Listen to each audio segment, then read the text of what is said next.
Hi, welcome to Math for All, where everyone can learn more about math. I'm Mrs. B, and I am glad that you found us. I hope I can help you with an important topic today: how to write line equations parallel and perpendicular to other lines and through specified points. I'm here to break this tricky assignment down into manageable parts. Please go to my website, MathforAll.net, and print out the notes that I have that follow along this video.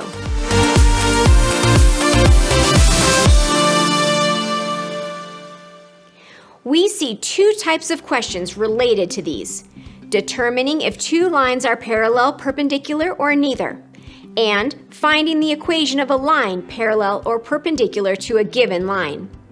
We'll go over each of these in this video. But before we start that fun, we need to review and learn more about parallel and perpendicular lines.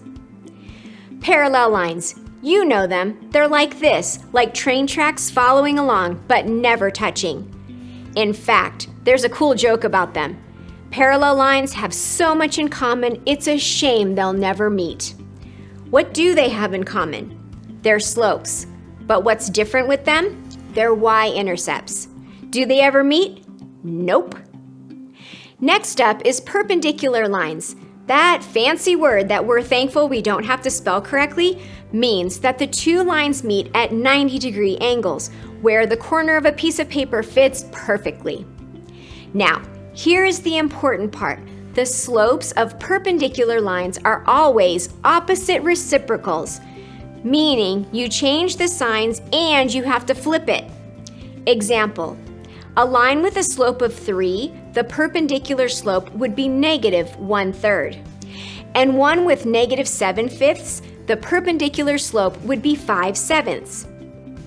Now, with our new knowledge, we'll tackle where they give you the equation of two lines and you need to decide if they're parallel, perpendicular, or neither. To do this, you should turn each equation into y equals mx plus b and then compare their slopes. Remember, that's the m, and it's the only thing that's important to determine if they're parallel or perpendicular. Now, three things can happen when we do this. The slopes can be the same, in which case they would be parallel lines. The slopes could be opposite reciprocals, flipped upside down with the sign changed, and then those would be perpendicular to each other. The slopes could also be neither of the above, and then the answer would be neither, since the lines would be neither parallel nor perpendicular. We get to completely ignore the B. He is irrelevant for these questions. Here's a few examples. Are these lines parallel, perpendicular, or neither?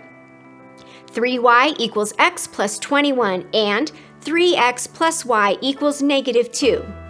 We have to find the slopes of these guys by changing them into y equals mx plus b. To do that, we have to solve for y. First one, I can divide by 3 to get y by itself. Remember, we have to divide everything by that 3, like this. Y equals x over 3 plus 21 divided by 3, simplified to x over 3 plus 7. What's the slope? It's the number in front of the x, but this one looks kind of weird. Just think that there's an invisible 1 in front of the x on top, and you'll see that the slope is 1/3. For our next equation, we'll move the 3x over to the other side by subtracting it. I'll put it in front of the number so it looks like I'm used to. Y equals negative 3x minus 2. What's the slope of this one? That negative 3. Comparing 1/3 and negative 3, they are different signs and they're flipped, which tells me that they are perpendicular lines. Great job. Next, we have these: y equals 2x minus 10 and y equals 1/2 x minus 10. Are they parallel, perpendicular, or neither? All we care about are those slopes. They're nice and available in this form. We have slopes of 2 and 1/2. They are flipped, but one is not negative, so they're neither. They will try to trick you with that, so don't let them. Also, they both have the b or y-intercept of negative 10, but we need to remember that that does not matter. Next are some of the other types of equations related to these. we'll solve them using the two methods I discussed in my previous video, using point-slope form and using slope-intercept form. Find the equation of the line parallel to 4x minus y equals 3 and through negative 2, 1. Step 1. Find the slope of the line by turning the equation into slope-intercept form. I'll get the y by itself, moving the 4x to the other side, then noticing my y is negative, I've got to make it positive. I'll divide everything by negative 1, changing the sign for each term, for an answer of y equals 4x minus 3. Step 2. Get the slope off of that equation. Because we need the line parallel to it, we'll leave the slope exactly the same. For us, 4. Ignore that b, we don't need it. Step 3. Take that slope and the point given and put it into point-slope form.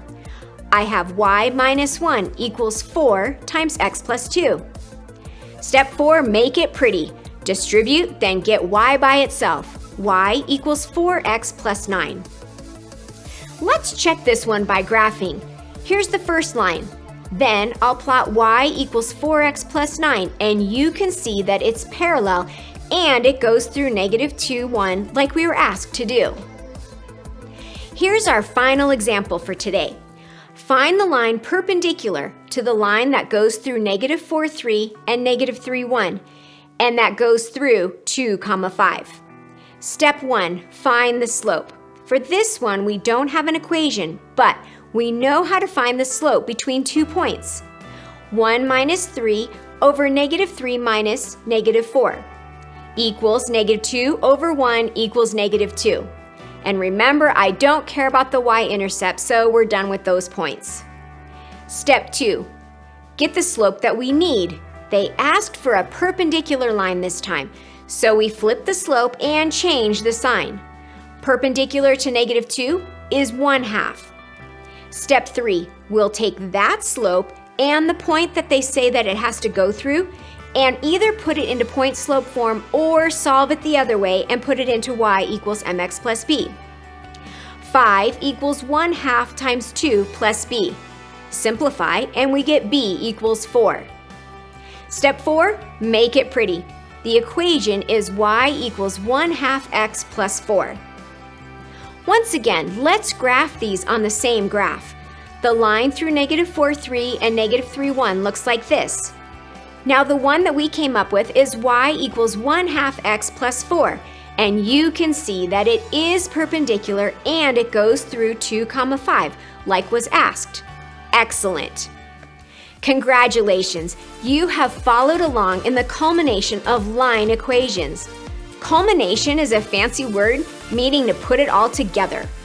Please go to my website, MathforAll.net, and print out a worksheet that covers all these problems so that you can practice and make it easier and easier. Then come back and learn more about math.